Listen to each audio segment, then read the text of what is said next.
Assalamualaikum warahmatullahi wabarakatuh.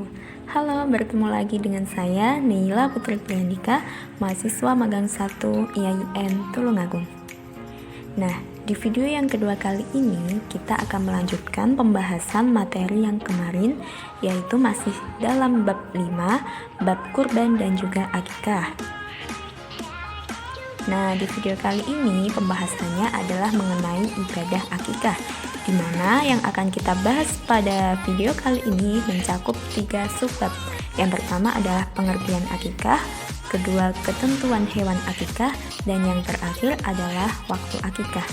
Nah, nanti juga akan ada tambahan materi tentang hikmah pelaksanaan kurban dan juga akikah. Langsung saja, selamat menyimak.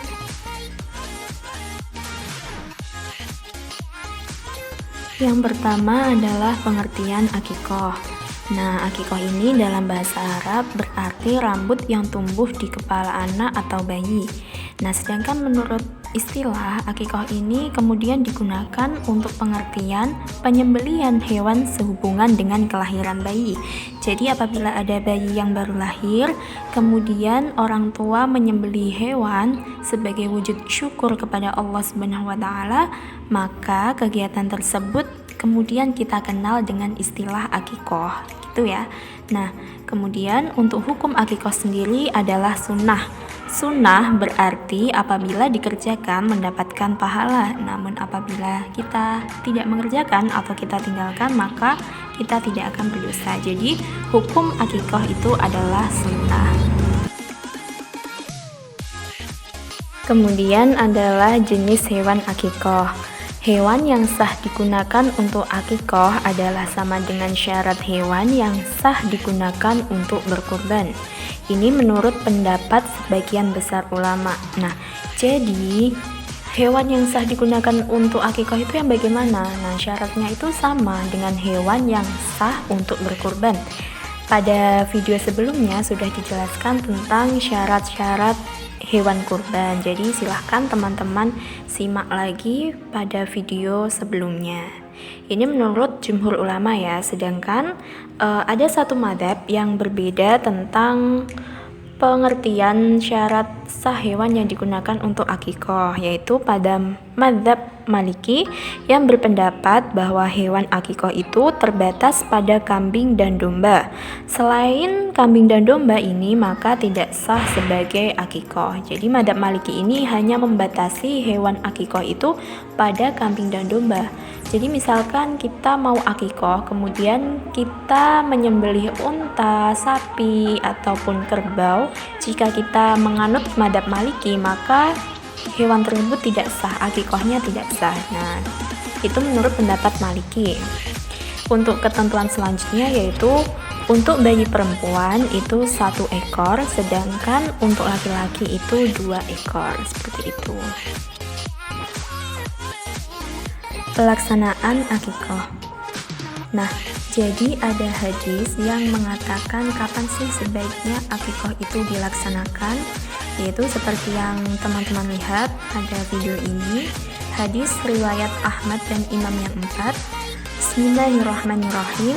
Kullu gulamin murtahanun bi'aqiqah tudhabu anhu yawmas sabi'i wa yuhlaku ra'suhu wa yusamma. Setiap anak itu tergadai dengan akikohnya yang disembelih baginya pada hari ke-7, dicukur rambutnya dan diberi nama.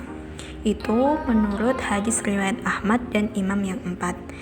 Nah, tapi waktu yang disyariatkan untuk menyembelih hewan akikoh itu adalah hari ke-7 dari kelahiran anak sesuai hadis di atas. Namun, dalam hal berakikoh, para ulama itu bervariasi dalam mengemukakan pendapatnya. Contoh, apabila pada hari ke-7 belum dapat melaksanakannya, maka akikoh bisa pada hari yang ke-14 atau yang ke-21 atau bahkan hari ke-40 kelahiran anak. Dan sebagian ada yang berpendapat bahwasannya akikoh itu dapat dilaksanakan kapan saja selama anak tersebut belum balik, dan sebagian ulama lain membolehkan berakikoh kapan saja sampai mempunyai kemampuan. Jadi tentang waktu pelaksanaan akikoh ini Lebih baiknya dilakukan pada hari ke-7 kelahiran anak, saat anak dicukur rambutnya dan juga diberi nama. Namun, para ulama berbeda pendapat dan bervariasi dalam mengemukakan pendapatnya. Ada yang membolehkan pada hari ke-14, ke-21, ke-40, ataupun kapan saja selama anak itu belum balik, dan ada juga yang mengemukakan boleh melakukan akikoh kapan saja asalkan beliau memiliki kemampuan. Seperti itu. Akikoh itu disyariatkan hanya sekali seumur hidup. Jadi ini berbeda ya dengan kurban. Kalau kurban itu bisa dilakukan setiap tahun, sedangkan akikoh ini syariatnya hanya sekali saja seumur hidup.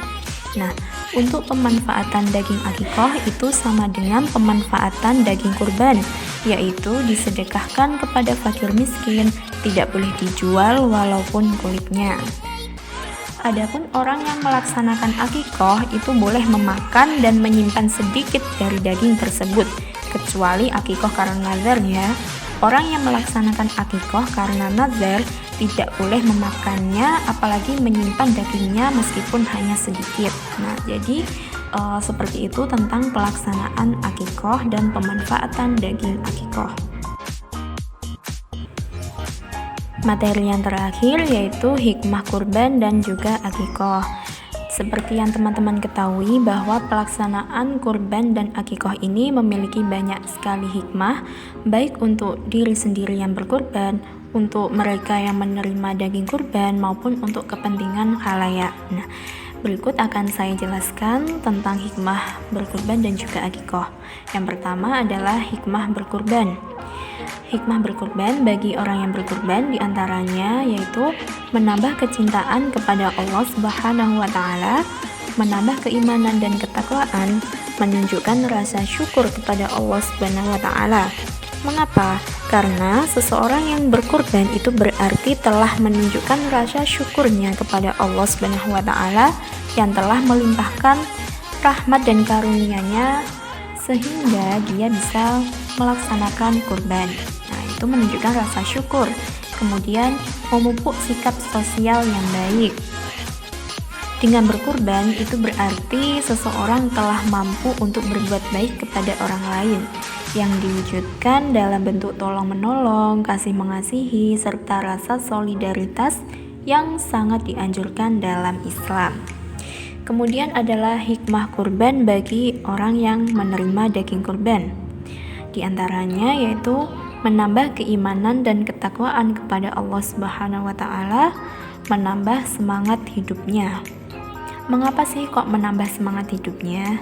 Jadi begini, seseorang yang menerima daging kurban itu, mereka melihat kenyataan bahwa hidup yang bahagia antara lain adalah saat kita mampu untuk memberikan bantuan kepada orang lain.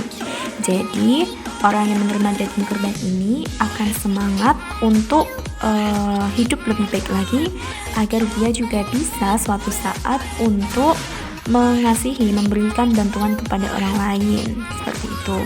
Kemudian yang terakhir adalah bagi kepentingan umum. Ada banyak sekali diantaranya memperkokoh tali persaudaraan, menumbuhkan dan meningkatkan kesadaran beragama baik bagi orang yang mampu maupun orang yang kurang mampu. Kemudian adalah hikmah akikoh. Hikmah akikoh diantaranya adalah wujud rasa syukur kepada Allah Subhanahu wa Ta'ala karena telah memberikan seorang anak yang merupakan karunia yang sangat besar, sehingga diwujudkan rasa syukur itu dengan menyembelih hewan dalam bentuk akikoh. Nah, kemudian menambah kecintaan anak kepada orang tua, mewujudkan hubungan yang baik dengan tetangga maupun saudara. Nah, maksudnya itu mereka ikut merasakan kegembiraan atas lahirnya seorang anak karena mereka mendapat bagian dari daging akikoh tersebut. Jadi bisa untuk mereratkan tali persaudaraan. Kemudian yang terakhir adalah menumbuhkan dan meningkatkan kesadaran beragama toleransi, bermasyarakat, serta menanamkan rasa persatuan, tolong-menolong sesama anggota masyarakat. Nah, alhamdulillah sudah selesai pembahasan tentang bab 5, yaitu bab kurban dan juga akikah. Semoga apa yang disampaikan bisa bermanfaat ya. Saya rasa cukup sekian apa yang bisa saya sampaikan. Sampai bertemu